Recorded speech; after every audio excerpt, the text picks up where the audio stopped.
Welcome everyone to today's DraftKings Market Movers, where we're trying to stay one step ahead of the field. We're changing things up just slightly. We'll be looking at the risers first today. And here is your list. The list has changed up a little bit. We got Demario Douglas at the top of the list. I haven't seen anything on him as to why he's moving up. Sometimes players move up because just like rogue drafter for the day or something like that. So maybe just we had a rogue drafter that pulled him up to like the number one pick or something like that. But he is the number one riser right now. Right now it's kind of concerning for him, right? Like he's been driven down the draft the not the draft board, but driven down their hierarchy because they now have Romeo Dobbs. They're still concerned they're going to get another wide receiver. DeMar Douglas just hasn't done it yet in a season, even though every year we're kind of excited to draft him. So I don't think I'd be taking him unless I need one New England guy on a stack. And then you're kind of thinking about, do I want Demario Douglas or I want Kyle Williams? You know, toss a coin, choose the one you want. DeMar Douglas might get you more catches, possibly. Kyle Williams might get you more big plays and more touchdowns. Now, after that, the rest of these start to make a lot of sense. Jalen Waddle still moving up the boards to 50 here. Again, I don't know if he's on his march to the high 20s like some people expect, but he's not even in the 40s yet on DraftKings, which is kind of surprising. Uh, Assuming he continues to rise, he's up 4% for the day and 7% for the week. So you'd expect the rise to continue for him, and he might, get into. I expect to get in the 40s right by the weekend or something like that. I'd say keep on grabbing him in the high 40s if you can, or maybe a little later if there's a falling drop. There's someone you like at the high 40s. Grab that player. Hope Waddle gets around to you possibly, but I expect him to keep on rising. So I don't want to be overweight him, but I want to kind of catch him and get some unique teams as he falls or as he rises. Sorry. Christian Kirk, one of the last round picks you get for San Francisco. It makes sense if you have a San Francisco build. I don't know why he gets risen up so much though. Like why is he not a last round pick as opposed to pick 200? So if I don't have a San Francisco team, I don't I'm not really targeting him. If he falls, right, like I guess I got a warm body on a team, which is nice. But I don't think I'm targeting him as a priority at 200 here. And if there's someone else I like more, I don't even need him on my San Francisco team, assuming I have another wide receiver. Buffalo still, I mean, not Buffalo, DJ Moore still rising up the boards here. And he is super expensive on DraftKings compared to underdog. So at 43, I think you're kind of priced out of DJ Moore. And Jalen Allen's more expensive on DraftKings as well. So I think you're kind of a little bit priced out of Jalen Allen and priced out of DJ Moore. Not saying you don't want any of that, but you kind of don't want any of that, I don't think, at these prices.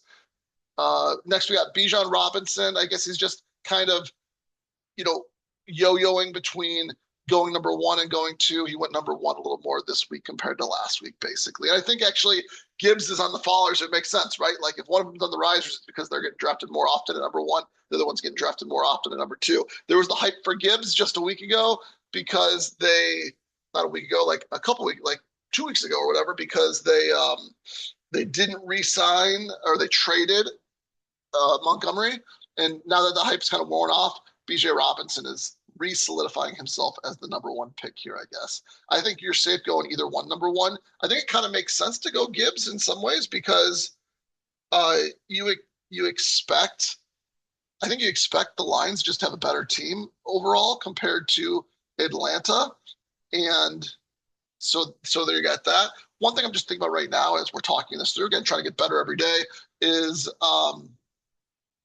if Tua is their quarterback, does Bijan end up with this just crazy high target share? How much of that target share for Waddle was because, not Waddle, sorry, for A-Chain was because they had Tua versus how much of it was because they had Mike McCarthy, not McCarthy, Mike McDaniels, and maybe a little bit of both. So it kind of makes sense why Bijan might be number one, especially if Tua is throwing him the ball. Malik Washington, speaking of Miami, Malik Washington rising up the boards here. I don't think you want to chase him if you don't have the Miami stack. But if you get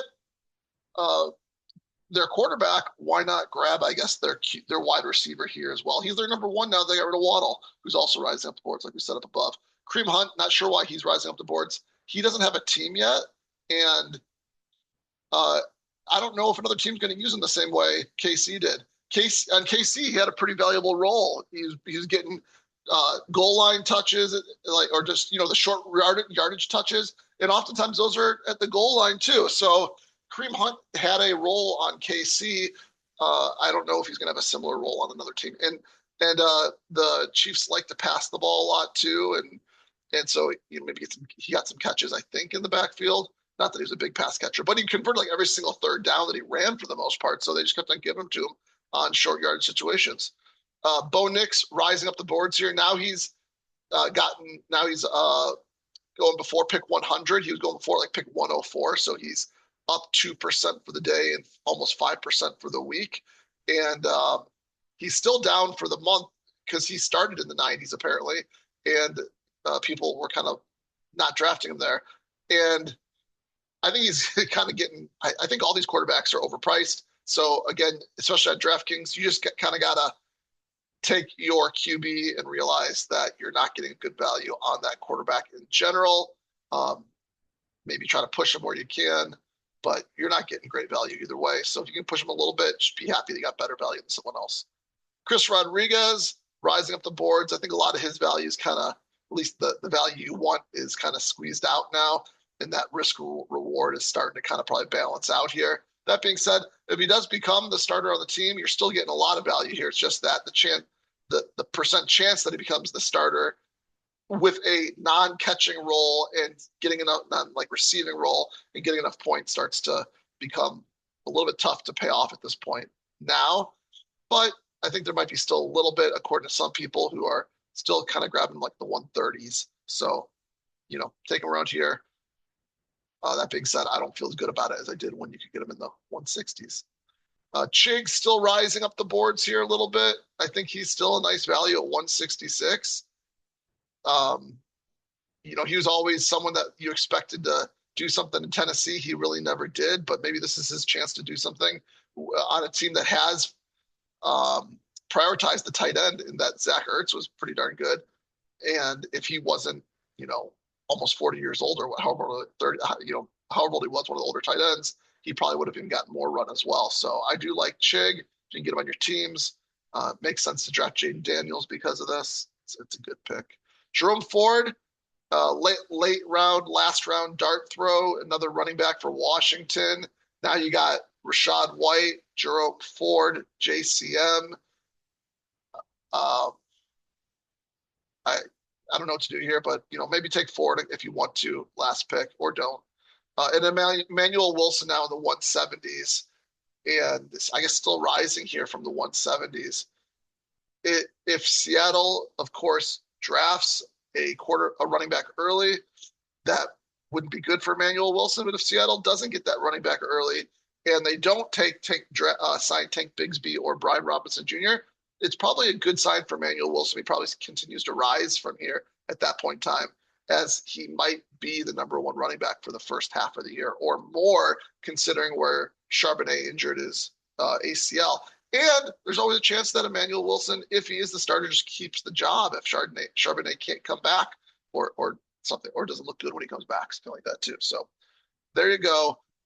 As far as these risers go, I think the ones that we want to target still are probably Waddle if we can around this time, and then that would then make us want to target Bo Nix a little bit. I think we still want to try to then target Chris Rodriguez and Chig as well, and then Emmanuel Wilson if you find yourself needing a running back around that time. I think he's still an interesting target. Let's think about what type of team we'd want Emmanuel Wilson on the most. I think he's better on zero RB teams where you just need someone early on while you're waiting for maybe like your rookies that you drafted earlier which there are many, but where you need someone earlier on while you're waiting for someone else to hit or something like that. Or you just have so many just random players. It'd be great if you had some projectable volume for the first couple of weeks while one of your other players hopefully finally hits, type of thing. Like if you had Chris Rodriguez and Emmanuel Wilson as two of your more important running backs, first off, your team's probably not looking the greatest. I got some teams like that, I think. But at least you have some players that maybe give you some projectable volume early on while you're waiting for someone else to hit, like if you drafted the number 2 and number 3 rookie running backs or something like that. Here are our fallers, and we got a lot of Denver players on the list. Bryant, Franklin, Sutton, all falling.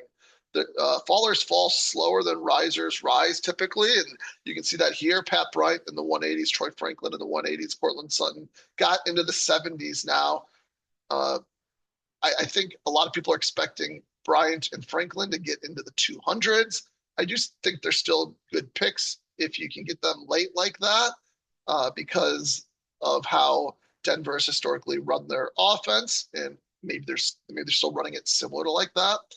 And then they did throw a lot of deep passes, and Franklin's like a long shot, a deep ball receiver type of thing. So, and then Pat Bryant was doing a lot before he got the concussion in the playoffs. Cortland Sutton, some people have him going all the way up into the hundreds or something like that. So I'd be wary of taking him too early. Let him continue to fall.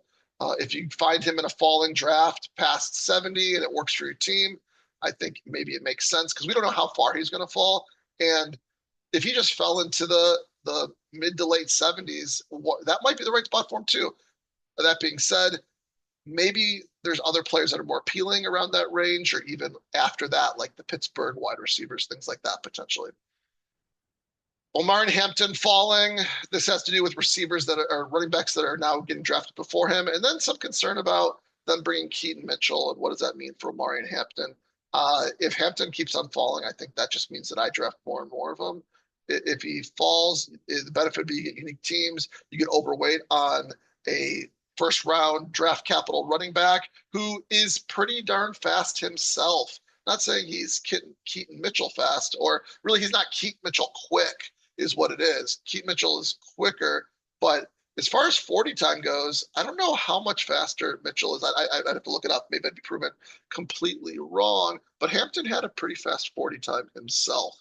And so it's more the quickness that I think Mitchell has on Hampton, but Hampton's got a lot of skills where he could just get control of that backfield, and then it's Mitchell and Vidal, fighting for scraps. So if he keeps on falling, I want to keep on getting him on my teams and getting unique combos because of it. Malik Willis falling because he's got no one to throw to now, and I do like him as a get out of jail at QB. If he falls past this point type of thing, because once you start getting here, you start losing out on a lot of the other quarterbacks, and you kind of know on your team, do I have the stacks that I want, or have I missed out on them? And if you missed out on them, grab Malik Willis, grab a Miami Dolphin later on, and be happy with it. Same thing with like a Geno Smith, who has risen a little bit. If you miss out on your quarterbacks, grab the Geno Smith and get a late round wide receiver or tight end for the Jets.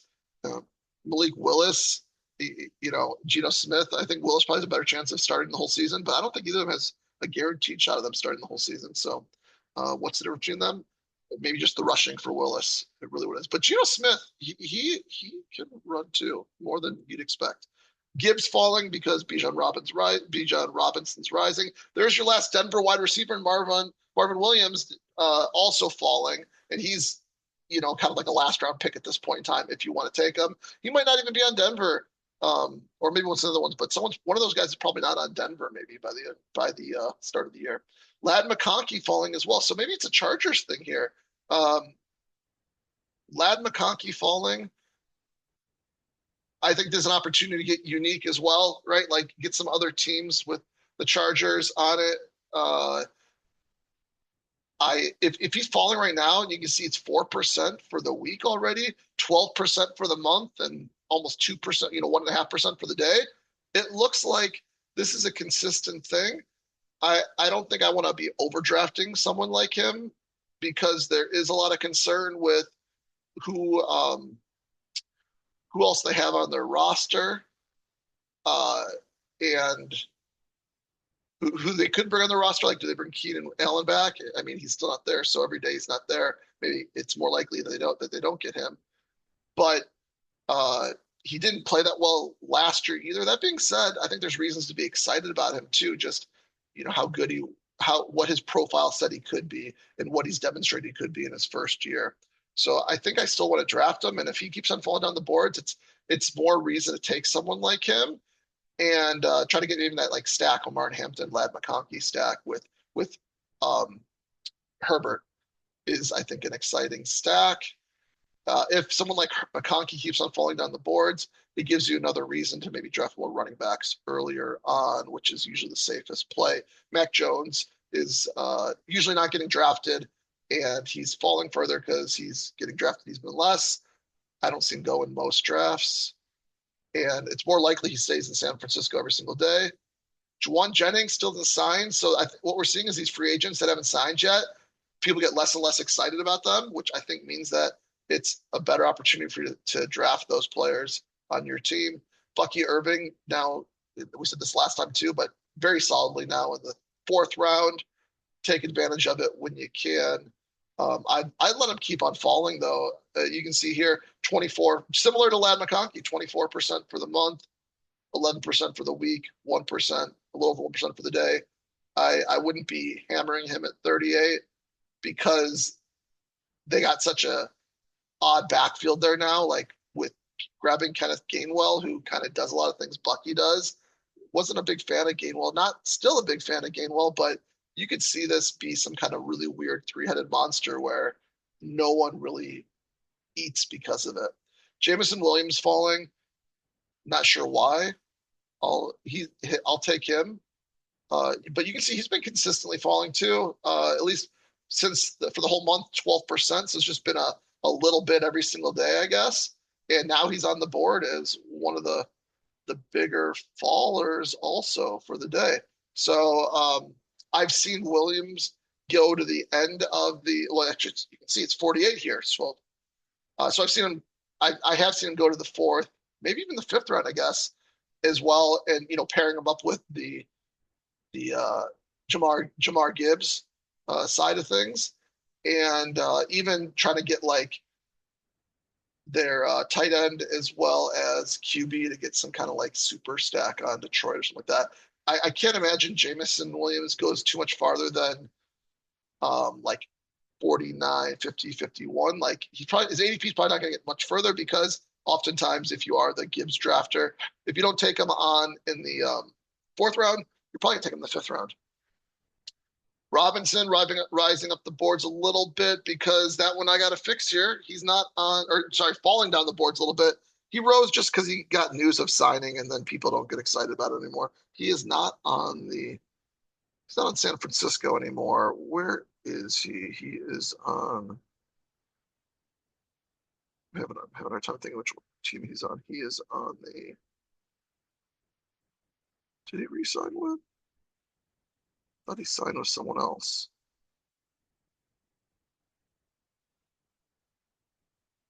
Okay, looks like maybe he's still on San Francisco is what they're saying. Why did I feel like he's on another team? I don't know. We'll have to look into that one a little bit, figure it out. And Tyrone Tracy falling down the boards here. And I think this is maybe an area of opportunity. If the Giants don't grab a running back early, does that mean then Tyrone Tracy is still like their 1B or their 2 with an injured Scadaboo on the team as well? If you can grab a falling Tyrone Tracy, I think there's potentially some value there. Because the Giants do have a nice backfield if Scadaboo and Tracy are healthy. They're both later round picks. They're both at good value, and they can invest some money in other places if they want to, as opposed to investing all of their capital at running back. Of these fallers, I think the ones we want to maybe take advantage of are Hampton, Willis, McConkey, Jennings, Williams, and then I think a lot of the other ones we want to let continue to fall is what I'd say. And then Willis, I wouldn't be grabbing unless I need. I don't think I'm excited about him, so I wouldn't be grabbing him unless I really needed to. Platform values, Breece Hall is the biggest value. And I think that's because he's still like falling in ADP just slightly on DraftKings while he's kind of holding steady on Underdog, it looks like. So biggest value there. We still have all the rookie wide receivers. So if you want rookie wide receivers, DraftKings is the place to go. Omar Hampton, another running back that's a value. As we can see, he's falling apparently on DraftKings, but not falling. We're not falling as much on Underdog. Jeremiah Love, also a value. So all the running back, Jonathan Taylor a value, Sean Tucker a value, Ashton Genty a value, Bucky Irving a value as well, going in, like we said. So a lot of the running backs are values on DraftKings. I found on the last draft I did on Underdog that I just got hammered at running back. Once I passed up on 1 round, it was like, darn, now I'm completely out of the running back. I've missed everything running back wise now, and I'm in deep trouble. Maybe on DraftKings, that's not the case. And you can push the running backs around just more on DraftKings than Underdog. Something to think about as you're going through drafts. And that's something we talked about as far as trying to actually, what we don't have on here is a platform value for the first time, though. TreVeyon Henderson is not a platform value. So we were talking about trying to get like the Breece Hall, TreVeyon Henderson thing, but Henderson's finally falling on Underdog enough to where he's not considered one of the biggest values. Let's see where he is value-wise now. Man, he's been a staple on this list forever. Give me 1 second here. Let's see if I can find this. We're looking at DraftKings value. Okay, he's just under 10% value compared to Underdog now. He's at 9.77. He's going 53 on DraftKings. He's going 48 on Underdog. So I'm not sure where that movement is. Is he rising on DraftKings or falling on Underdog? Or it's just the smallest of bits, basically, and it's just kind of getting him again under that 10%. Actually, he is Henderson has for the week has risen just a little bit on DraftKings, but for the day he's fallen. And for the month, actually, he's fallen just a little bit on DraftKings. Let's talk about Henderson really quick. Let's talk about Underdog for a second here, too. On Underdog, he is slowly falling also. So just the math, I guess, just checks out that the way he's falling on the different sites is a little bit faster on Underdog versus DraftKings, but he's not falling a lot. He's kind of in that spot basically where he's at ADP wise, but not on the list. I do like the idea on DraftKings of trying to do like a Breece Hall, TreVeyon Henderson. We did accomplish that once. I think you can even like go Omarion Hampton in the second round and then Breece Hall in the fourth round and TreVeyon Henderson in the fifth round, or something like that too. Just because you take one running back in the first through third doesn't mean you can't take. Even if you take two running backs, I think you can still do it.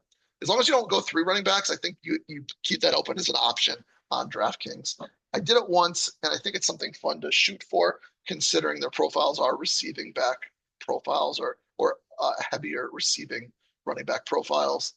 And maybe this is the year where people are out on Breece Hall, and for some reason he hits with the Jets. And then TreVeyon Henderson, you're out on him because of Ramondre. And then in his second year, he shows what's up. Other platform values, we said we have our rookie wide receivers, lots of them. So if you want rookie wide receivers, this is the place to go. And again, that kind of incentivizes you to try to get your running backs early on DraftKings and try to get more running back value later on. Wide receiver value later on DraftKings also. So things to think about as you are going from one site to the other site. So there we go. Those are your values. Our fallers and our risers right there. A lot of the running back value has been squeezed out later on for the risers, which means maybe it's time again to target running backs in those first couple rounds a little bit more, while we still have lots of value at wide receiver later on to take advantage of. Let me know what you think and how you're attacking DraftKings, and see you on the next one. Peace.